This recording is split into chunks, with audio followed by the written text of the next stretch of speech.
আসসালামু আলাইকুম, welcome back to my channel Anjuman Infozone. আশা করছি সকলে ভালো আছেন, সুস্থ আছেন। আমাদের এক অডিয়েন্স বন্ধু, এক আপু তার পেজটাকে প্রমোশন করার জন্য আমাকে দিয়েছিল বা একটা কাজ দিয়েছিল তিনি আমাকে। তো ফাইনালি সেই কাজটা সাকসেসফুলি আমি করতে পেরেছি এবং সেই কাজটা করার পর বা পেজটা প্রমোশন করার পর কিরকম রেজাল্ট আসলো, কতগুলো এঙ্গেজমেন্ট বাড়লো, কতগুলো রিচ বাড়লো, কতগুলো ফলো আসলো, সবকিছু থাকছে আজকের এই ভিডিওতে। এবং পেজ আপনাদের যেমনই হোক না কেন, সেটা সঠিকভাবে প্রমোশন করার মাধ্যমেই কিন্তু আপনার সঠিক ফলোয়ার আসতে পারে, পেজের রিচ বাড়তে পারে এবং পেজের এঙ্গেজমেন্ট বাড়তে পারে। তো আজকে আমরা সেই বিষয়গুলো জানবো এবং সেই আপুর পেজটাকে আমি সরাসরি আপনাদেরকে দেখাচ্ছি যে তার পেজটা প্রমোশন করার পর তার রেজাল্টটা কেমন আসলো।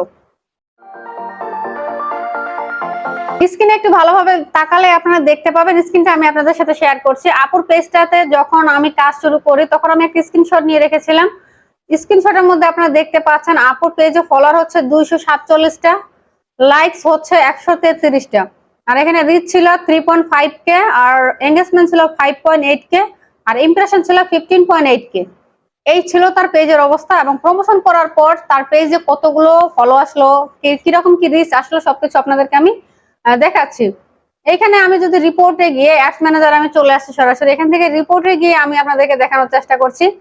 এখানে রিচ, এই যে দেখেন রিচের জায়গায় এখানে দেখতে পাচ্ছি 11,196 রিচ হয়েছে তার পেজের মধ্যে। ঠিক আছে, তার পেজে টোটাল পেজে 11,196 রিচ হয়েছে। এবং আপুর পেজে ফলোয়ার আসছে, এই যে দেখেন আমি আপনাদেরকে দেখাচ্ছি, তার পেজে কিন্তু ফলোয়ার আসছে দেখেন 1168টা ফলো আসছে। অনলি 5 দিনের প্রমোশন আমি করেছিলাম। 5 দিনের প্রমোশনে তার মানে $5 খরচ হয়েছে। এখানে $5 খরচ করে তিনি পেয়েছেন 1168 লাইকস। ঠিক আছে, কিন্তু তার পেজে 1168 লাইকস হলেও সেখানে প্রায় আমরা 1200+ ফলো পেয়েছি। ফলো একটু বেশি থাকে, লাইকসটা একটু কম থাকে।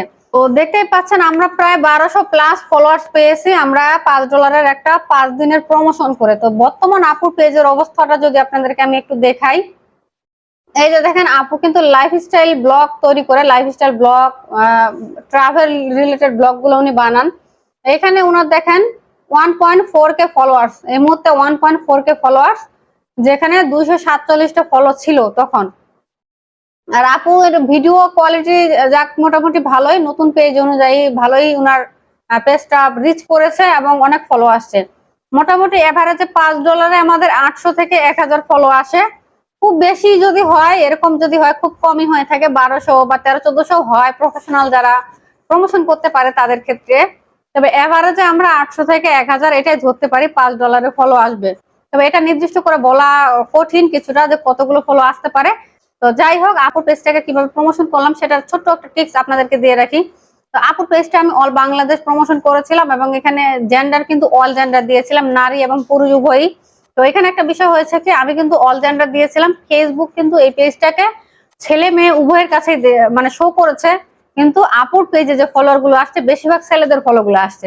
আচ্ছা যাই হোক, ওটা আসলে কারো হাতে থাকে না, ছেলেরা ফলো করবে নাকি মেয়েরা ফলো করবে সেটা ফেসবুকই জানে বা এবং অডিয়েন্সের উপর নির্ভর করে।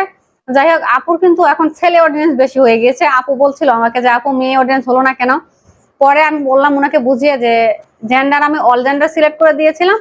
তো যার ভালো লেগেছে আপনার পেজটাকে দেখে সেই আপনাকে। পেজ প্রমোশনের ক্ষেত্রে গুরুত্বপূর্ণ বিষয় হচ্ছে আপনি কোন ধরনের পেজ ক্রিয়েট করছেন, না সরি কোন ধরনের পেজ প্রমোশন করছেন, সেই পেজের অডিয়েন্স কারা, কোন ধরনের অডিয়েন্স লাগবে, কোন ধরনের লোকেশনে আপনার অডিয়েন্স গুলো প্রয়োজন, সেটা আপনাকে আগে ভালোভাবে জানতে হবে। এবং অডিয়েন্সের যে বিষয়টা রয়েছে সেই অডিয়েন্স সেকশনটা আপনাকে কিন্তু খুবই গুরুত্ব সহকারে সেটাকে ডিটেলস গুলো দিতে হবে, ইনফরমেশন গুলো আপনাকে দিতে হবে, তাহলে কিন্তু সঠিক দর্শকের কাছে আপনার পেজটা পৌঁছাবে।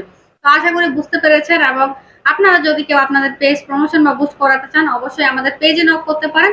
পেজের লিংকটা ডেসক্রিপশন বক্সে পেয়ে যাবেন। আজকের ভিডিওটি আর বড় করছি না, এখানেই শেষ করছি। সকলে ভালো থাকবেন, সুস্থ থাকবেন। আল্লাহ হাফেজ।